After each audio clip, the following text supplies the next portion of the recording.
Hi, it's Katrina. Abandoned Palace. In 2009, archaeologists discovered the ruins of a Canaanite palace at the Tel Kabri site in Israel. Larger than a modern-day shopping mall, it's one of the largest Middle Bronze Age palaces ever discovered in the country, and likely once served as a political center. Excavations began in 1957, and numerous artifacts have been uncovered, including the only Minoan-style frescoes ever found in Israel, as well as over 100 jars that once held spiced wine, constituting the oldest and largest known wine cellar from the ancient Near East. The palace was abandoned during the 18th century BC, shortly after being renovated, and until recently, researchers were baffled about what could have caused the sudden desertion. A study published in September claims to have finally solved the riddle. A team of American and Israeli scientists examined the palace's site for signs of a natural disaster that may have prompted people to flee, and they also searched for evidence of war and violence. After several years of digging, they are confident that they know why the Canaanites abruptly left the palace behind 3,700 years ago. The team noticed that the structures contained several bizarre features, including unusually sloped, wavy-looking floors, offset walls, and signs of heavy objects having fallen onto the floors. Additionally, the palace floor was covered in sediment, which the researchers analyzed only to find that it contained fine grains of plaster and other building materials. They also took a look at Dead Sea sediment records, which show that a tremor happened in the region around 1700 BC, when the palace was abandoned. All things considered, it appears as though an earthquake triggered the Canaanites to desert the palace. Easter Island statues. There are numerous mysteries surrounding the statues of giant heads on Easter Island. These heads are known as moai by the Rapa Nui people, who carved the figures from stone around 1,100 to 1,500. But did you know that these enormous statues actually have a hidden body underground? A team of archaeologists from UCLA developed the Easter Island Statue Project to study and preserve the artifacts. In total, they studied almost 1,000 statues over 9 years. Over time, the statues were buried to their heads, so it was their job to dig some out to see what the rest of them looked like. While excavating the statues, the team found petroglyphs on the back. But one of the biggest questions about the statues is why the Rapa Nui choose to put the statues where they are. Many of the figures sit on stone platforms called ahu, which experts analyzed as part of the study while considering the locations of the island's natural resources. Researchers have long believed that the monuments have ritual significance, but they were unsure of why or how, especially since the moai are carved from enormous blocks of stone that were carried long distances. The location of the stone quarries don't make any sense, but they are near other resources, most importantly, near fresh water. The findings came after Professor Carl Lipo from Binghamton University in New York and his colleagues became interested in where the Rapa Nui people got their drinking water, given the island's absence of natural streams. They noticed that freshwater streams appear along the coast during low tide, and that fresh water is also found inland in some places where the statues are located. Additionally, there is evidence of ancient wells near the sites. Archaeologists have also found burial sites of several people found right near the statues, indicating that each one represents a family unit, and that the Rapa Nui buried their dead with the family statue next to sacred freshwater sources. The mysteries of the Easter Island statues are finally being revealed. Henry VIII's jousting accident. King Henry VIII, the notorious Tudor monarch who is best known for his tyrannical ways and many wives, endured a devastating accident in 1536 that some experts believe may have triggered his infamous fury. On January 24th of that year, at age 44, he fell from his horse while jousting and became trapped beneath the animal. He spent up to 2 hours unconscious, according to some versions of the story, and sustained traumatic, lifelong injuries thereafter. Over the following 10 years, Henry's once likable and charming demeanor became insufferable and short-fused. The unfortunate incident happened at Greenwich Palace, the king's favorite residence, but the home was eventually destroyed, leaving the exact location of the jousting court where Henry fell off his horse a mystery. Until now, that is. In early November, researchers announced the discovery of where they believe Henry VIII's accident occurred. Shortly before the COVID-19 pandemic stopped life in its tracks, a team led by architectural expert Simone Withers from the University of Greenwich scanned the property using ground-penetrating radar. They found the remnants of two octagonal structures that were likely used as viewing platforms from which people watched jousting matches. What's left of the towers is buried 5.5 feet underground. Based on their location, the researchers believe that the jousting court, also called the tilt yard, was located roughly 330 feet east of where they originally thought it was. The court measured about 650 feet by 250 feet. This fascinating find marks just one of many exciting discoveries experts have made in recent years, thanks to advanced technology that enables them to see underground without digging. A lost city rediscovered. About a decade ago, archaeologists began searching off the Tunisian coast for the lost ancient Roman city of Neapolis, after theorizing that a massive earthquake triggered a tsunami, which wiped the metropolis out roughly 1,650 years ago. Around the same time, the Roman historian and soldier Ammian Marcellin wrote about the Gargantuan wave, which allegedly killed thousands of people and plunged entire coastal cities into the Mediterranean Sea. A team of Italian and Tunisian researchers finally located the submerged ruins of Neapolis in 2017, near the modern-day city of Naboul. The remains were surprisingly well preserved, revealing ancient roads, monuments, and dozens of jars of garum, a condiment made from fermented fish. Neapolis unfortunately serves as an omen for today's coastal cities in the region. According to a 2008 study, earthquakes as strong as the one that sank Neapolis are likely to occur once every 800 years or so, meaning it's entirely likely that the submerged metropolis will someday be joined by new neighboring ruins. Stones from Stonehenge. Stonehenge is one of the world's most famous archaeological landmarks, but it's also ironically shrouded in mystery. Some of the lingering questions revolving around the prehistoric megaliths may never be answered, but scientists are actively working to solve what they can. Earlier this year, archaeologists and geologists announced that they had determined where the largest rocks that make up Stonehenge were sourced from, solving one of the site's longest-standing quandaries. The Neolithic monuments are made from a type of rock called sarsen, which experts knew was transported to the site from elsewhere around 2500 BC. Until recently, scholars believe that the materials were sourced from a 75-square-mile range of hills called Marlborough Downs, located between 15 and 25 miles north of Stonehenge.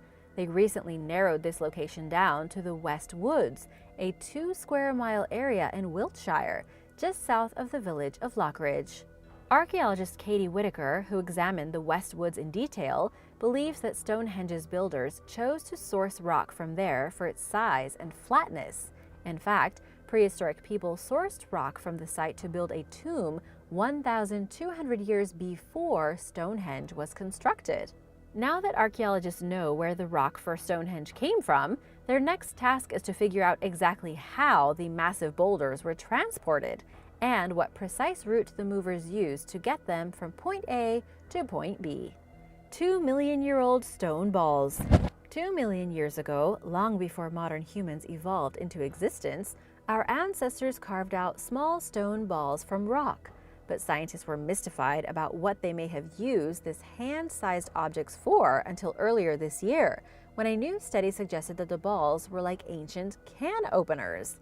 Simply put, early hominids used them to get to the marrow inside animal bones. These stone balls have been found at numerous archaeological sites in Africa, Europe, and Asia, and are some of the world's oldest known human-made artifacts. Scientists finally got to the bottom of the mystery surrounding their use after a team led by archaeologist Ella Asaf discovered a cache of 30 stone balls in Kemune cave in Israel. The objects were crafted and used at some point while humans inhabited the cave between 400,000 and 200,000 years ago. While nearly all the stone tools in Kemune cave were made from flint, 29 of the balls were carved from either dolomite or limestone. Asaf explained to Life Science that the balls represent a very old technology compared to the other artifacts in the cave. In a study published in July, another team microscopically examined the stone balls and found residue and marks that indicated that they were used as tools for breaking animal bones and extracting marrow.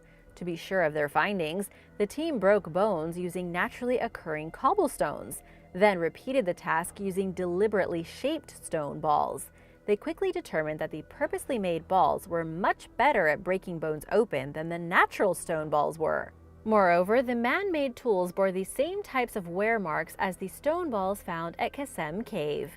By being able to access bone marrow, early humans likely greatly increased their nutritional and caloric intake. In other words, they were well fed, thanks to these seemingly simple stone balls, which were truly an innovative invention of the time. Wilson's Arch. The age of Jerusalem's monuments and the identity of the people who built them are often sources of contentious debate among experts.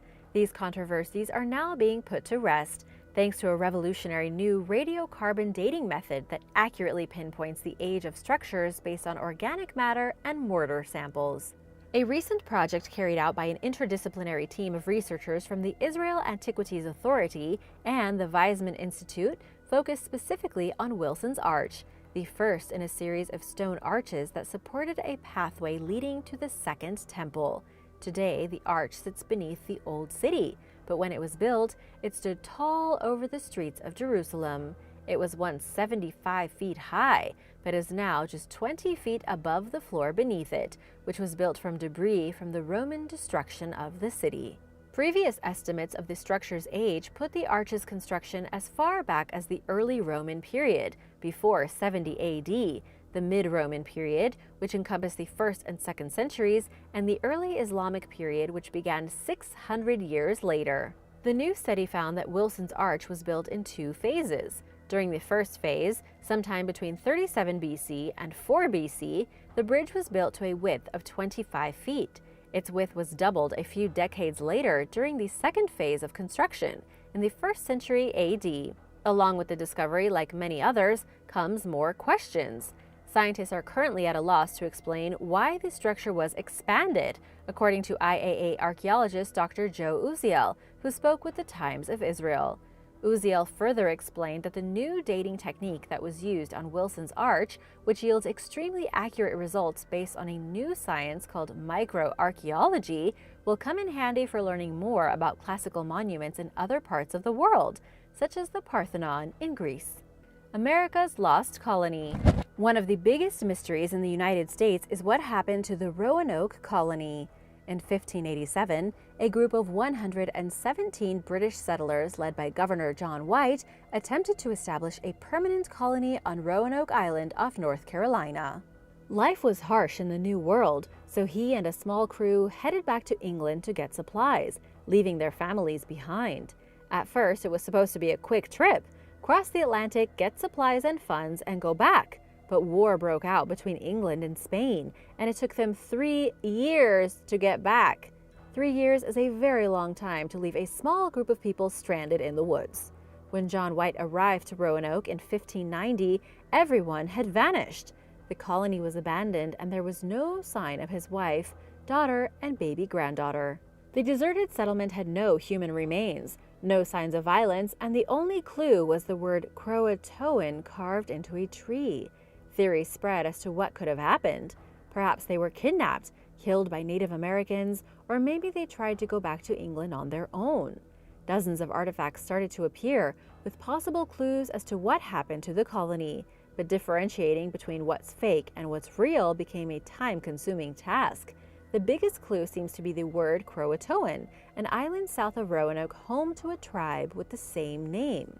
More credible evidence eventually came to light, leading to the likely explanation that the ill-fated Roanoke settlers divided into at least 2 groups and joined friendly Native American communities nearby. Numerous artifacts discovered in recent years, including English pottery, slate, pencils, a light sword, and more, all point toward this theory, including a stone containing seemingly authentic inscriptions.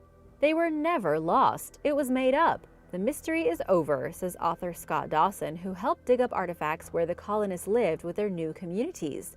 If you ask Dawson and many other experts, evidence has long suggested that the settlers at Roanoke joined the tribe when their survival became threatened. Evidence shows that the colony left Roanoke Island with Croatoans and settled on Hatteras Island. There they had mixed families and lived for generations. As Dawson says, more than a century later, explorer John Lawson found natives with blue eyes who recounted they had ancestors who could speak out of a book, as if they spoke from the past.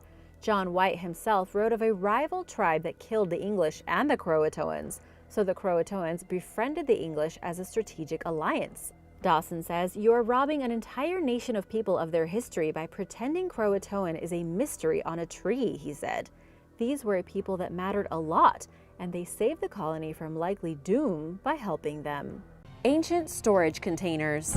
In 2015, archaeologists discovered a collection of 120 large ceramic jars, all lined up in Turkey's Van province. This place was once home to the mysterious Kingdom of Urartu, which ruled Turkey from the mid-9th century BC until the early 6th century BC, when it fell to Medes. The ceramic containers, called pithos, were once used as tombs, dating back an estimated 2,800 years. Used as burial chambers, archaeologists have found skeletons along with pottery buried in these large jars. They were located near the site of a former palace by an archaeological team of over 40 workers that visits the Urartu fortress annually to uncover new treasures. Other buried storage vessels were also found that once held cereal, sesame oil, butter, wine, and other foods, which ensured that the palace's officials were satisfied, according to archaeologist and excavation leader Rafet Kavusoglu. Altogether, the jars held around 36 tons of goods. News releases about the pithos jars were somewhat cryptic when it came to details, but the containers reportedly offer valuable insight into the cultures and customs of the enigmatic Urartu civilization, which we know very little about. Prehistoric Cult.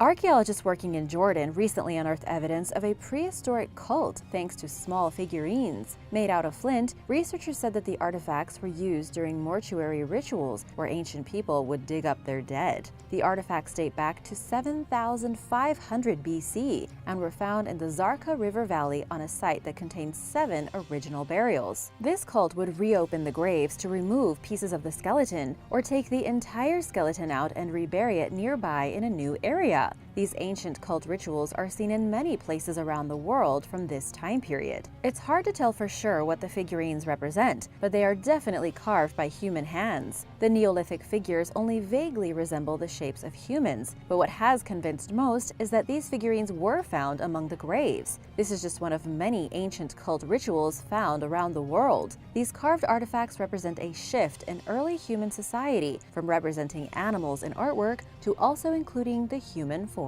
Beer archaeology.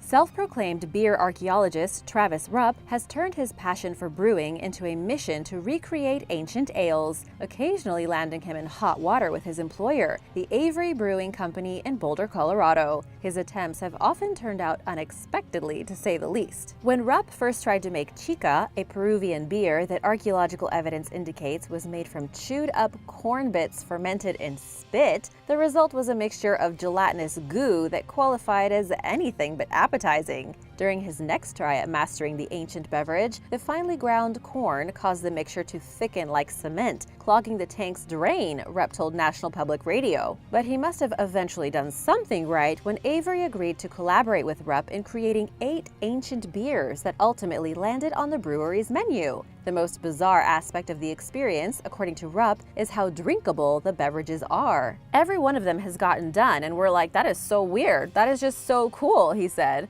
The recipe for one Viking-inspired beer, made with juniper branches and baker's yeast, is based on information found among ancient shipwreck debris. Beer Sheba, a beer based on archaeological finds in Israel, contains pomegranate juice and 3 different types of grains. NPR's Ray Ellen Bichelle wrote that a monastic recipe dating back to 825 AD, called Benedictus, smells like a spicy men's shampoo and tastes like drinking an herb garden. The concept of beer archaeology may sound like nothing more than fancy terminology for an ale enthusiast with a little too much time on their hands. But as it turns out, it's an actual field of scientific study. Nicknamed the Indiana Jones of ancient ales, Patrick McGovern is the scientific director of the Biomolecular Archaeology Laboratory for Cuisine, Fermented Beverages, and Health at the University of Pennsylvania Museum in Philadelphia. But even the seasoned professional is admittedly incapable of perfectly replicating ancient brews. You don't have 100% certainty by any means, McGovern said, further stating, "The basic ingredients I think we can be pretty sure of. What we don't know about is likely microorganisms, the bittering agents, or other additives that we might have missed." While modern experts knowingly miss the mark when it comes to imitating beers of the past, their ability to come close offers a unique opportunity to experience history through taste. Would you try any of these ancient beverages? Which one? Let me know in the comments below. I'd be up for a tasting. And if you are new here, be sure to hit that subscribe button so you don't miss out on the latest videos. Oldest outhouse in the Americas.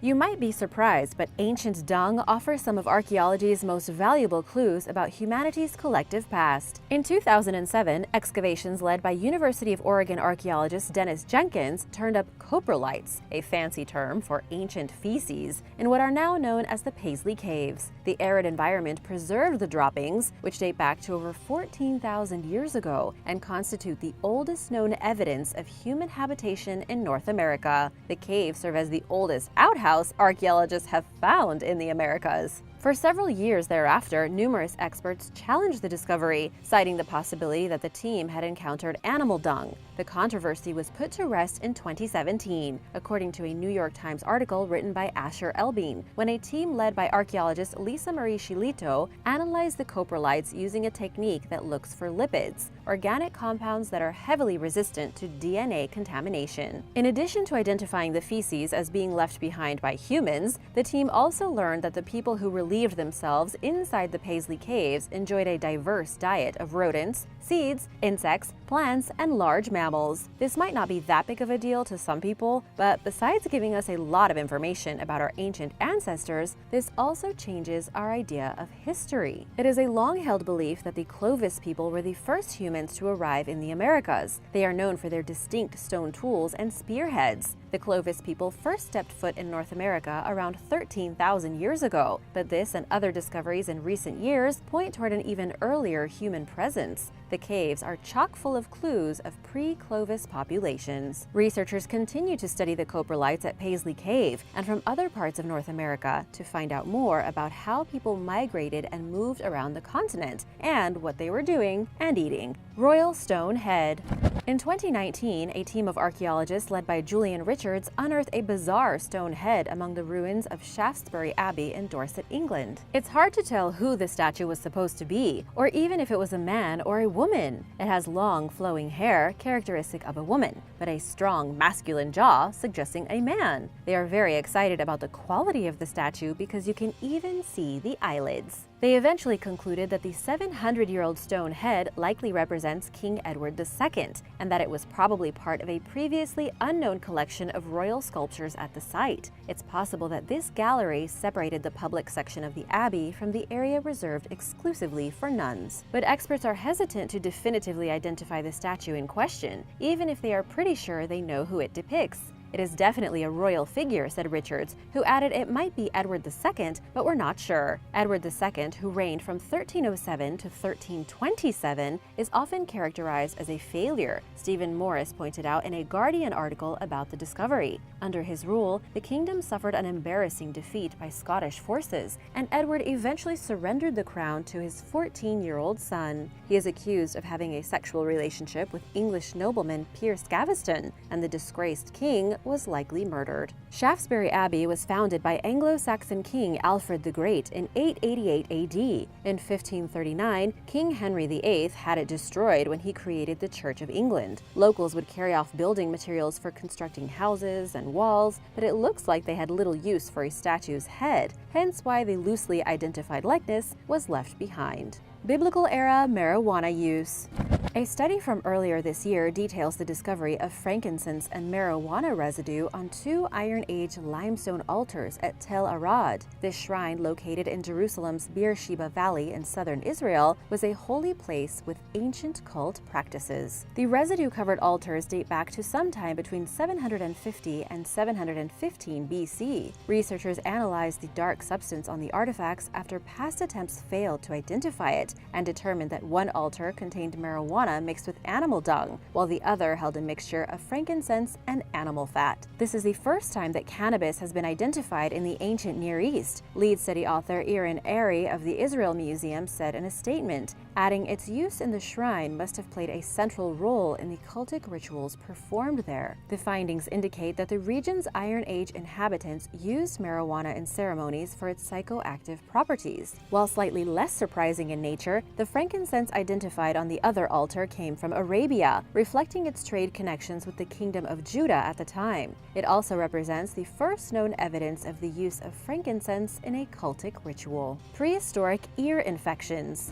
Turns out people have been suffering from ear infections for thousands of years. By studying skulls from 15,000 years ago, researchers from Tel Aviv University found evidence of ear infections from the inhabitants of the Levant, the area encompassing modern-day Lebanon, Jordan, Palestine, Israel, and Syria. There was actually a decrease in deaths related to ear infections directly correlated with the transition from hunting and gathering to farming. Then, around 6,000 years ago, during the Chalcolithic period, morbidity spiked. Both social and environmental factors caused prolonged inflammation in the middle ear. Dr. Hila May says that at the time, people lived in a communal area where all activities, from cooking to raising livestock, took place. As a result, the population density in the home was high, hygiene was poor, and they suffered from indoor air pollution. But there were additional contributors to the ear infections, May explained, including climate change, which came with increased rainfall and decreased temperatures, and changes in people's eating habits, such as the addition of dairy to the human diet. Ear infections are a common and treatable ailment in modern times, but in the past, they led to chronic suffering and sometimes even hearing loss. Thankfully, morbidity resulting from ear infections dropped as people in the region improved their living conditions by expanding the size of their homes, separating their homes into rooms designated for specific activities, and keeping their livestock in a separate living area. Mysterious giant mounds.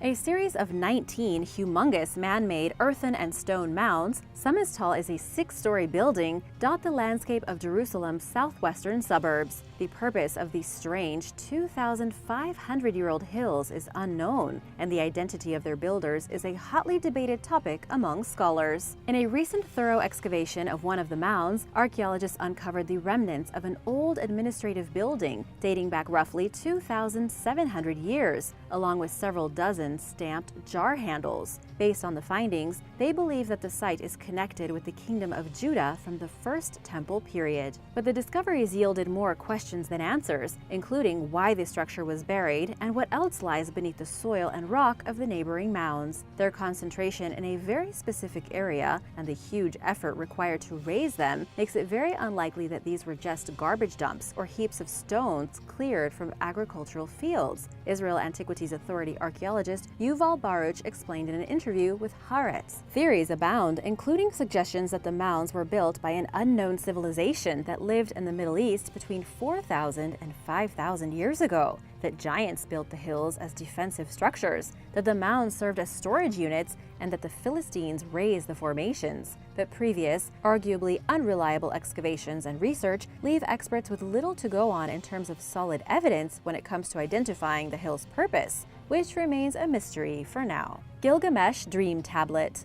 Discovered in 1853, the Gilgamesh Dream Tablet, which dates back to 1600 BC, is an ancient Mesopotamian cuneiform tablet that many believe features a portion of the oldest literary work in recorded history, the Epic of Gilgamesh. While the tablet itself is not strange, the circumstances of its location are. It ended up in the hands of the Hobby Lobby arts and craft store owners in 2014, when they purchased it for $1.6 million at an auction, which claimed it bought the item in San Francisco well before 1981. the family subsequently placed the artifact in the Museum of the Bible in Washington, D.C., which they founded in 2017. But the artifact soon fell under federal scrutiny for possibly being stolen, and its provenance letter was proven to be fake. Hobby Lobby president Steve Green was fined $3 million later that year. He apologized for unknowingly purchasing a looted item, stating that the company should have exercised more oversight and carefully questioned how the acquisitions were handled. In late 2019, the federal government seized the Gilgamesh Dream Tablet, which is believed to be one of hundreds of thousands of artifacts that were stolen from Iraq starting in the 1990s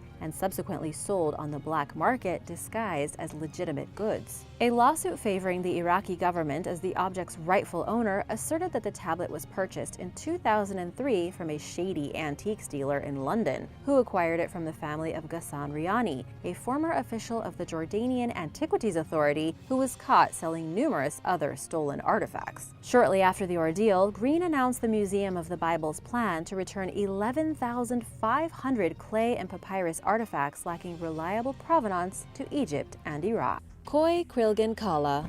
Located in Uzbekistan, Krilgenkala is a large ancient temple complex and ceremonial center that was built by a Persian society known as the Khwarezmian dynasty around 400 BC. We don't know much about this civilization, but it was an integral part of Central Asia that was spoken about by the Greeks. The kingdom of Khwarezmia was between the Caspian and the Hindu Kush.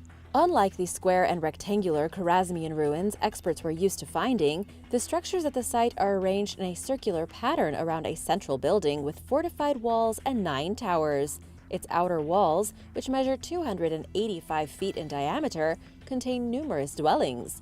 The inner circle, which spans a 138-foot diameter, was initially most likely used as a burial ground for the civilization's rulers. Krilgenkala reflects both the Khwarezmian dynasty's wealth and its ability to implement sophisticated irrigation systems in barren, dry environments, making the site habitable when it would otherwise not be. But its history is muddled, partially because around 200 BC, a group of nomadic people called the Apasaka tribe destroyed the temple complex. It was later rebuilt and occupied until around 400 BC, at which time the site was abandoned for good. Krilgenkala was rediscovered in 1938, with the first excavations starting in the early 1950s. At the site, archaeologists found numerous different types of vessels, jugs, and plates bearing imagery of human heads, warriors, animals, and mythical creatures such as griffins. Additionally, the team discovered terracotta figurines depicting deities, humans, and both real and mythical animals. Today, the excavated portions of Krilgenkala are heavily eroded from decades of exposure to the elements, as well as local residents reusing building materials from the site. For now, archaeologists' knowledge of the ancient city is limited to what they found there. Mirv. Mirv is an ancient metropolis located along the historic Silk Road trading route in the Karakum Desert in southern Turkmenistan. It was once the biggest city in the world. Its history spans 4,000 years, starting as early as the 6th century BC. The walled city, which served as the capital of numerous kingdoms over the centuries, peaked during the 12th and 13th centuries, during which time its population reached over 500,000 residents and continued growing. It was both an oasis and an administrative and commercial center, boasting cosmopolitan features like canals, reservoirs, gardens, bridges, greenery, streets, mosques, libraries, bathhouses, schools, markets, and more. Mirv was also a cultural and educational center, attracting poets, musicians, astronomers, physicians, physicists, mathematicians, and other intellectuals. But its glory days ended in 1221, when a Mongol army led by Genghis Khan's son, Tolui Khan, invaded the city. The soldiers laid siege to the metropolis, killing somewhere between 700,000 and 1 million people, including several 100,000 refugees. Nearly the entire population was slaughtered. The invaders more or less destroyed Mirv, and although numerous subsequent rulers attempted to rebuild it, the city was never restored to its former glory. It's now a UNESCO World Heritage Site, but looking at what's left of Mirv today, it's hard to imagine it as the thriving municipality it once was. A palace in enemy territory.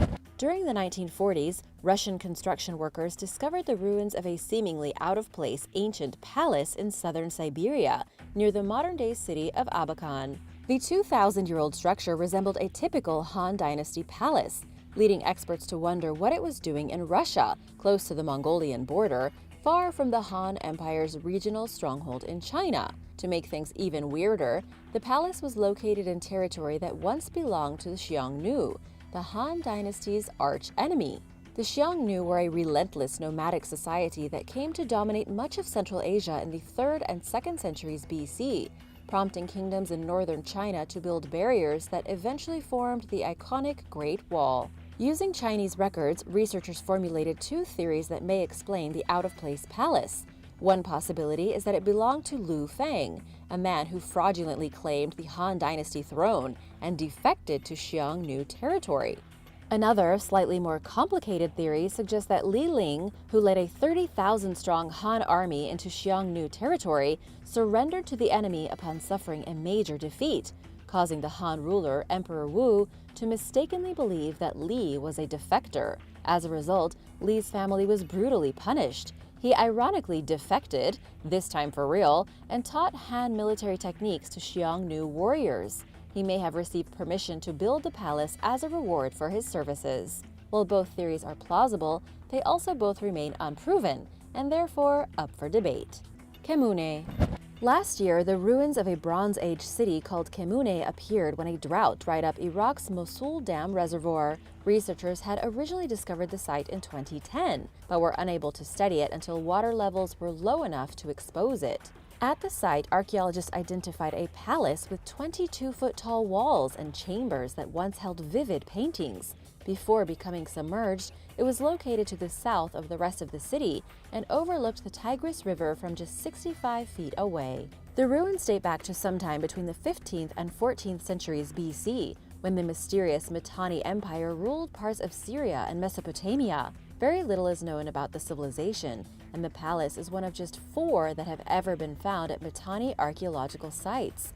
Unlike the 3 other palaces, which are situated on the outskirts of where the kingdom once stood, this palace was located at the center of Mitanni territory. The discovery of the structure and the opportunity to excavate it offered archaeologists an incredibly rare glimpse at the enigmatic culture through some of the very few surviving ruins it left behind. Denge sound mirrors. If you happen to walk past the 3 massive concrete structures known as the Denge sound mirrors, without knowing what they are, you would probably think they're pretty creepy. Located near the hamlet of Dungeness in Kent County along the English coastline, the so-called listening ears are acoustic mirrors that served as an early warning system that alerted the military to enemy aircrafts and ships in the English Channel. As a forerunner to the development of radar, the devices worked by reflecting and focusing sound waves that they picked up from the engines of unwelcome air and sea vessels. The sound mirrors worked fine for a while after being built during the 1920s and 30s, but they became obsolete when faster airplanes were developed, making it impossible for them to detect the presence of an incoming aircraft before it was in plain sight. In fact, not all of the planned sound mirrors were even built before the project was cancelled, making the technology incredibly short-lived. The 3 structures consist of a 200-foot sound mirror, the biggest of them all, as well as a 30-foot and a 20-foot mirror. They are situated on private property in the middle of a disused gravel pit, but are occasionally open to the public, with visits being facilitated by the Royal Society for the Protection of Birds. Ancient tundra. For a long time, scientists believed that glaciers eroded landscapes as they traveled over them, obscuring anything of archaeological or scientific value that could have possibly been present beforehand. But they learned that this is not always the case, when in 2014, an international team of researchers discovered a preserved ancient tundra landscape beneath 2 miles of ice in Summit, Greenland. The Greenland ice sheet is the world's 2nd largest ice body, covering roughly 80% of the country. By examining dirty ice samples taken from the underside of the ice sheet back in 1993, the experts found organic soil dating back 2.5 million years. By analyzing the soil's beryllium content, the team determined that the ice sheet did not scrape against the ground, as previously thought, but that it was frozen to the ground. Additionally, they measured the ice sample's nitrogen and carbon levels, which indicate that the environment likely consisted of a partially forested tundra before it was overtaken by the massive ice cap. In other words, Greenland was green before it became the mostly uninhabitable island we know it as today, with the human population being restricted to small, sparse coastline settlements. Scientists also examined the effects of climate change on the glacier over the years and learned that while global warming reduced the ice sheet's size, the changing temperatures never fully melted it. The glacier's center, which sits above the frozen soil that the researchers studied, remained stable. Experts still have a lot more to learn, including the extent to which the ice sheet did melt and how much of it remained frozen, as well as whether the soil in other parts of Greenland was preserved. Perhaps the most important aspects of the research are those that will help us better understand what could happen to the glacier in the future and the potential circumstances the world would face if it mostly or entirely melted. The city of Ur. The ancient Sumerian city-state of Ur is famously mentioned in the Bible as the place that Abraham left when he relocated to Canaan. But many people don't realize that it was, in fact, a real place, and that it became prosperous and significant in its own right as a major trade center before it was mentioned in Scripture. Founded in 3800 BC, or perhaps even earlier, in what is now Iraq, the powerful Persian Gulf port city was home to as many as 80,000 residents at its peak. Ur was continuously inhabited until around 450 BC, when the population deserted the city due to the effects of climate change and overuse of the land, and migrated northward to more fertile territory. An Italian explorer named Pietro della Valle rediscovered Ur in 1625, when he traveled through the area and found bricks and other artifacts bearing strange inscriptions. At the time, the city's ruins were buried beneath the sand. In 1922, British archaeologist Sir Leonard Woolley excavated the royal tombs of Ur that revealed Mesopotamia's golden splendor, as reported by National Geographic. The tombs were the next big discovery after Howard Carter found King Tut, and people around the world were fascinated. There were countless golden artifacts, including jewelry and musical instruments, but there was also a dark side, the grisly nature of Sumerian burial practices. The most visible surviving remnant of the city is a partially restored ziggurat, a three-tiered pyramid made of bricks, which was unearthed during the 1930s. Originally built during the 21st century BC, the structure was rebuilt during the 6th century BC by Babylon's last king, Nabonidus. The coastline has changed over the centuries, and what little is left of Ur now sits much farther inland than it did during its heyday, when it was situated near the coast and the mouth of the Euphrates River. While the city's ruins are helping archaeologists gain a better understanding of the culture, their knowledge is admittedly limited to the artifacts and ruins available at the site, leaving the once powerful city of Ur somewhat of an enigma. Moche Ruins.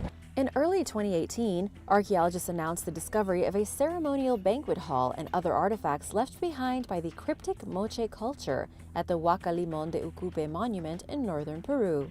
Among the finds were also human remains. The ruins, which are estimated to be around 1,500 years old, consist of 5 raised pyramid-like adobe structures set upon platforms and 2 chambers, one which functioned as the banquet hall and another that was used for meetings. Chief archaeologist Walter Alba told National Geographic that Moche rulers used the structure for ceremonial celebrations. The banquet hall is decorated with large murals, measuring as much as 32 feet long and featuring sea lions, fish, and other marine creatures. There are 2 thrones facing each other, one which the ruler would have sat on, and the other which sits lower and would have been used by the individual making an offering. Clearly, the building was intended for gatherings among Moche nobility, and it serves as the first physical evidence of these events besides scenes depicted in the culture's artwork. The Moche were extremely talented artists and left behind detailed paintings of warfare, sacrifice of prisoners of war, and the ritual consumption of their blood. At some point, the structure was partially disassembled, covered up, and abandoned for unknown reasons. The collapse of the once powerful Moche civilization around 700 AD is also a mystery. It's possible that El Niño brought severe flooding from the nearby Sanya River, and the extreme weather played a role in the society's end. But the factors that virtually wiped the culture out are still up for debate. Hardnot Fort. During the 2nd century, the Roman Emperor Hadrian ordered the construction of Medio Bogdum, a small fort in Cumbria County, England, that sits along a remote hill pass called Hardnot Pass. Built during the early 2nd century, it's one of several forts dotting the region that once housed Roman soldiers. Hardnot Fort was demilitarized and abandoned during the late 130s, roughly 10 years after it was finished being built. It was reoccupied under the rule of Marcus Aurelius around the year 160 and remained in use until the early 3rd century, when it was abandoned for good. While the fort was in use, a large vicus, or settlement, formed outside it. After it was deserted, it occasionally served as a temporary shelter for travelers passing through. The main structure at Mediobogdom, better known in modern times as Hardnot Fort, is a square-shaped defensive structure which measures 375 feet long and has gates on each side as well as lookout towers. The gates, as one physics professor observed several years ago, were deliberately aligned with the rising and setting of the sun during the summer and winter solstices, making Hardnot Fort unlike all the others throughout the region. It's unknown why the builders chose to place the gates like this, because this was certainly not a common practice among the Romans. There are numerous other structures at the site, including the commandant's house, a bathhouse, and a parade ground, which is where the soldiers exercised and performed drills. The traces of the road that once ran through the hill pass, and that the fort was situated alongside, are also evident throughout the region. Bear versus mountain biker. In May of this year, a mountain biker was severely injured after being attacked by a bear. 60-year-old Peter Scherfig was riding his mountain bike in Big Sky, Montana, when he turned a sharp corner on a trail and most likely startled a large grizzly bear. The biker fought the bear off and was able to escape. He somehow made it to a road and got help from a passing car. His injuries were so severe he was airlifted to emergency care with serious face and neck injuries, which required reconstructive surgery. A Montana Fish, Wildlife and Parks investigation theorized that the 60-something-year-old victim unintentionally alarmed the bear and that it wasn't a predatory attack. Thankfully, Scherfig is expected to fully recover. Apparently, there is a big debate in these areas as to how much cyclists affect grizzly bears. Scientists say a lot. The Mountain Journal reports that Dr. Christopher Servheen, professor in the Department of Ecosystem and Conservation Sciences at the University of Montana, has spent 40 years in the U.S. Fish and Wildlife Service's grizzly bear recovery team. He says, "I do believe that mountain bikes are a grave threat to bears, both grizzly and black bears, for many reasons. Mostly the high speed and quiet human activity scares the bears because it catches them by surprise." In 2016, a cyclist was killed after running into a bear at high speed in Montana. Also, bikers don't usually carry bear spray or guns. Mountain bikers argue that there is no evidence that they are affecting wildlife and would actually like more trails. What do you think about this situation? Would you go mountain biking in a park, or have you? What was your experience like? Let me know in the comments below. Gorilla attacks zookeeper. A zookeeper at the Madrid Zoo and Aquarium in Spain received the scare of a lifetime in September when a 440-pound gorilla somehow bypassed 3 security doors and attacked her. Malabo, a 29-year-old great ape, entered the supposedly secure enclosure and mauled the 46-year-old employee while she served breakfast. Fellow staff members removed the animal, and veterinarians then administered a tranquilizer dart. The 19-year veteran of the zoo, who suffered 2 broken arms and head and chest injuries, was rushed to the hospital in serious condition. Raised at the zoo since birth, Malabo is normally close to his caregivers, according to the zoo. The cause of the unprovoked attack and how the gorilla got past 3 security doors are being looked into. The reasons why the animal was able to access the area are being investigated internally, the zoo said on its Facebook page. Meanwhile, some activists are pointing the finger at the zoo, suggesting that inadequate provisions, including enclosures that are too small, are to blame for Malabo's unpredictable behavior. Ramree Island Crocodile Massacre. Things were already looking grim for the Japanese military in 1945, as the country began losing heavily to the Allied forces and World War II entered its final months. Early that year, British soldiers closed in on Japanese troops occupying Ramree Island, located off the Burmese, now Myanmar coast in the Bay of Bengal. The battle raged on for 6 exhausting weeks until the British outflanked the Japanese, isolating around 1,000 soldiers and dividing the group into 2. The trapped soldiers faced 2 choices: surrender to the enemy, who now had the upper hand, or attempt an 8-mile trek across the island's muddy mangrove swamp, infested with crocodiles, where they would be reunited with the rest of the soldiers on the other side. They chose to take their chances, while the British chose wisely not to follow them. Right from the start, the soldiers encountered dehydration, starvation, mosquitoes, and venomous reptiles. Further into the swamp, they crossed paths with hungry, nocturnal saltwater crocodiles. Perhaps the crocodiles could feel their weakness, or the noise as they trekked through the waters with their injuries attracted them. But what happened next was terrifying. British naturalist Bruce Stanley Wright, who participated in the Battle of Ramree, wrote a written account of the experience, describing the scattered rifle shots in the pitch-black swamp, punctured by the screams of the wounded men crushed in the jaws of huge reptiles, and a cacophony of hell that has rarely been duplicated on Earth. The British could only hear what was happening, and there was no way they were going to help the enemy. While it's unknown exactly how many men died from crocodile attacks, since they also perished from other causes during the ordeal, estimates say that around 480 survived. Stalked by a cougar. A man named Kyle Burgess recently encountered what he thought were two little bobcats while out for a run in Slate Canyon, Utah. He took out his phone and started to record a video of the cats and got a little too close. Turns out they were cougar cubs, and their mommy was not happy. Seconds later, she flies out of the bushes and starts running towards the hiker. The panicked man immediately began backing off and tried scaring the protective mama away, growling and hissing at her between yelling loudly, "Go away!" He continues to walk backwards, always facing her because he says that as soon as he would look down for a rock or something to throw, she would charge at him and get even closer. He keeps trying to yell at her to go back to her cubs as he backs away, and you can hear him start to get tired and a little bit scared. It went on and on for 6 minutes as the cougar stalked Burgess, whose pleas for her to leave him alone fell on deaf ears. "Come on, dude," the exasperated athlete says at one point during the video. "I don't feel like dying today." It seems like finally he got far enough away to get some distance between himself and the cougar and was able to reach for a rock. She finally relented and ran away. He explained his defensive tactics, including his decision not to run from the feline, in an interview with CNN's Anderson Cooper, stating, "I felt like if I did anything sooner, she would have felt like I was attacking her baby cubs, and it would have ended a lot differently."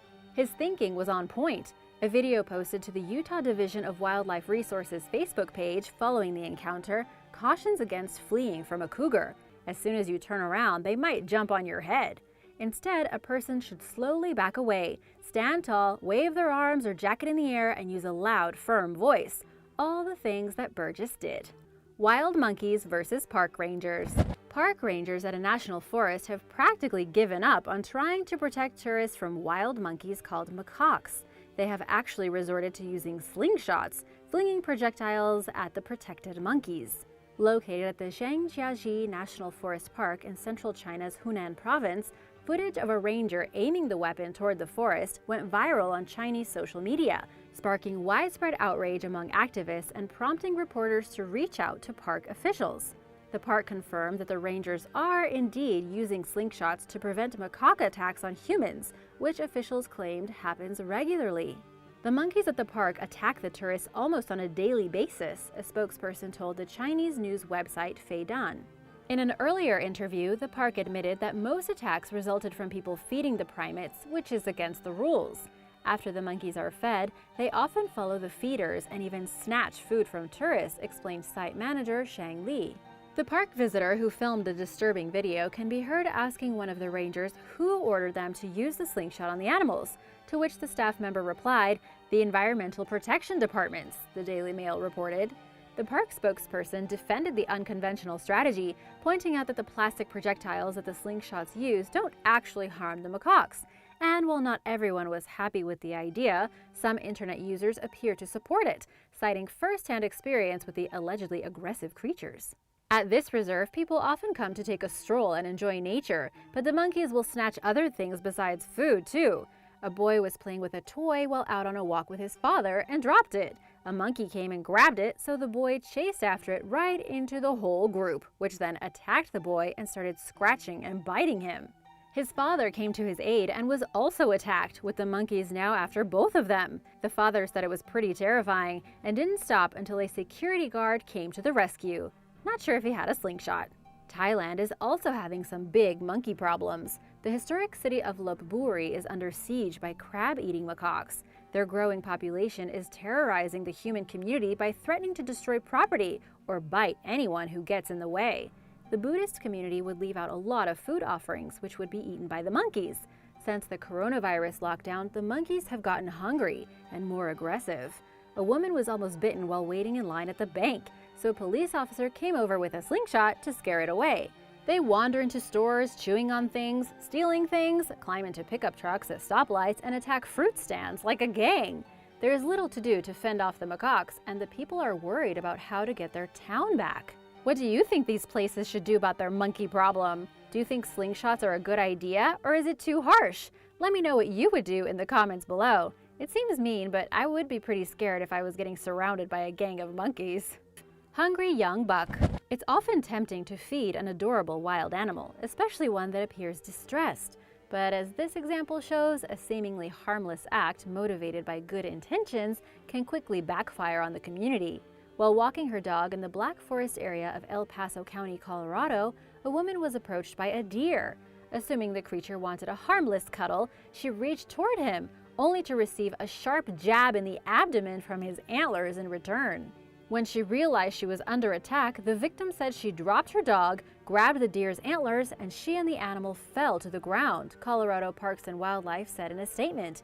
It gored her until she was able to regain her feet. The deer followed the woman, attacking her again as she ran to her garage, punched in the security code, and wedged herself between two cars, making herself inaccessible to the animal. She received medical treatment for cuts to her head, cheek, and legs. After the attack, a deer with blood-covered antlers approached a CPW officer outside the victim's home. To protect local residents from becoming the creature's next target, the officer euthanized it. Disturbing details that possibly explain the deer's fearlessness of humans soon came to light.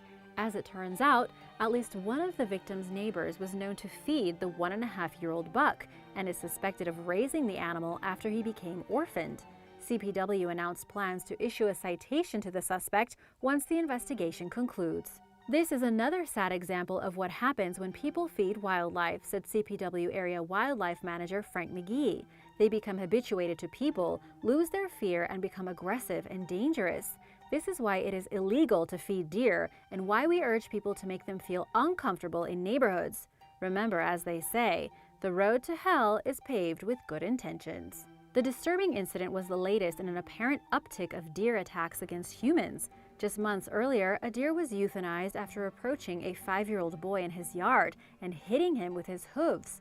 In this case, CPW officials also suspected that the attack resulted from people feeding the deer, making it dangerously comfortable around humans. Even if they are partially domesticated, they are unpredictable and doesn't mean that they will be nice and friendly looking for hugs. Rabid Raccoon. In what can be best described as a parent's worst fear, a young child in Arlington, Massachusetts was recently bitten by a rabid raccoon. Police responded to a call on October 14th about an animal attacking a child.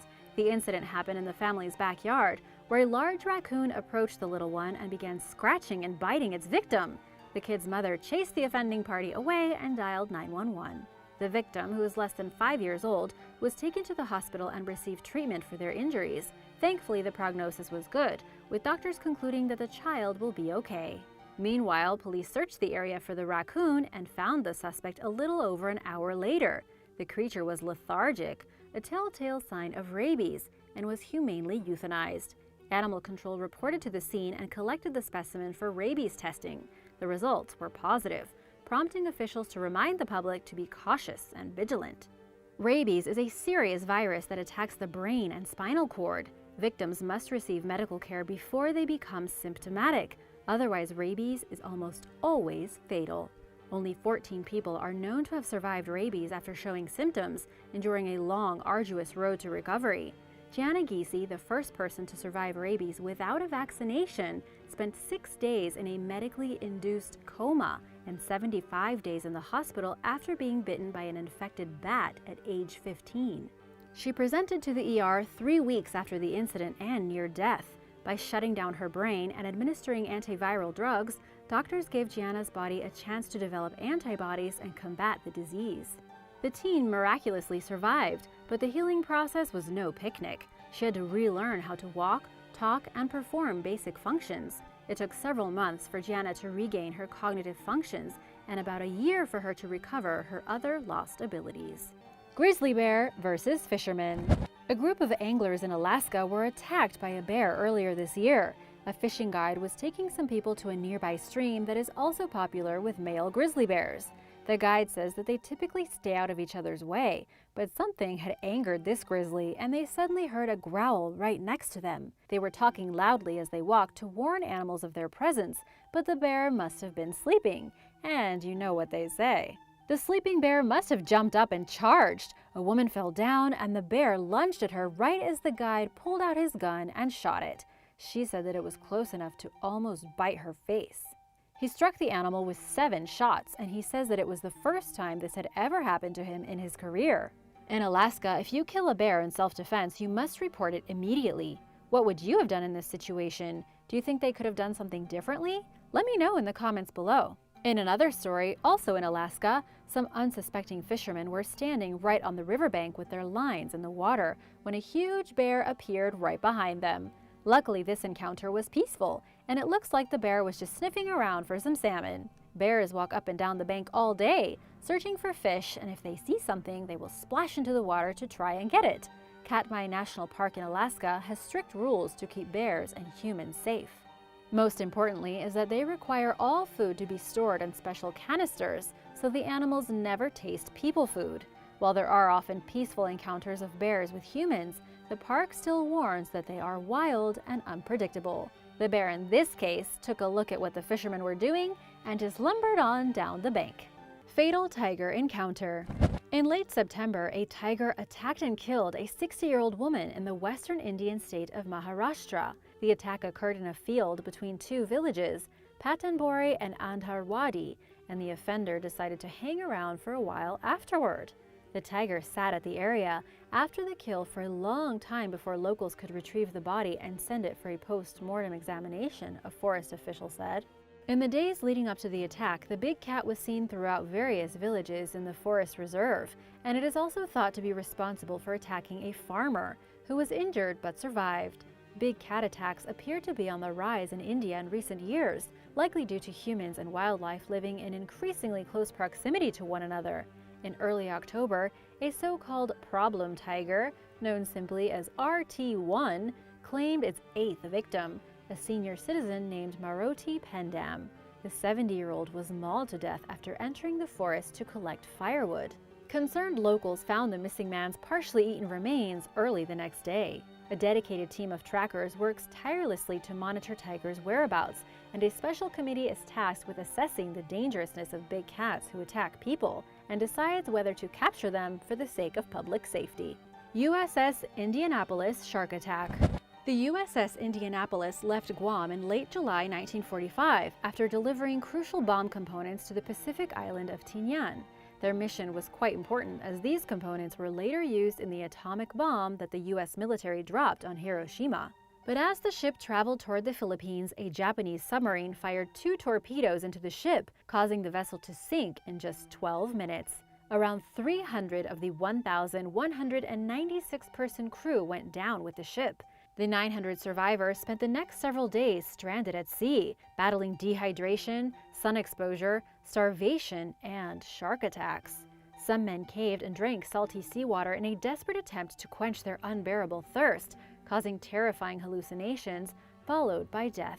Corporal Edgar Harrell described the terrifying ordeal in a 2014 interview with the Indy Star, stating, "The first morning we had sharks, and then you hear a blood-curdling scream, and then the body would go under, and then that life vest popped back up." Experts believe that the oceanic white-tip shark species is primarily responsible for the attacks due to its inherent aggressiveness. The predators were attracted by the sounds of the explosions, the frantic thrashing crowd, and the smell of blood, Natasha Galing wrote in a 2014 Smithsonian Magazine article. As the survivors continued struggling, they drew more sharks to the scene. Rescue operations commenced after a Navy plane spotted the soldiers, who were still surrounded by sharks. By then, only 317 of the 900 initial survivors remained. If you want to learn more, there are many documentaries and interviews of the survivors. Maybe just don't watch it right before you go to bed. Thanks for watching! Stay safe and remember to admire wildlife from a distance and try not to poke a sleeping bear or tiger. Remember to hit that subscribe button if you haven't already, and give this video a thumbs up to let me know you want to see more videos like these. See you next time. Bye!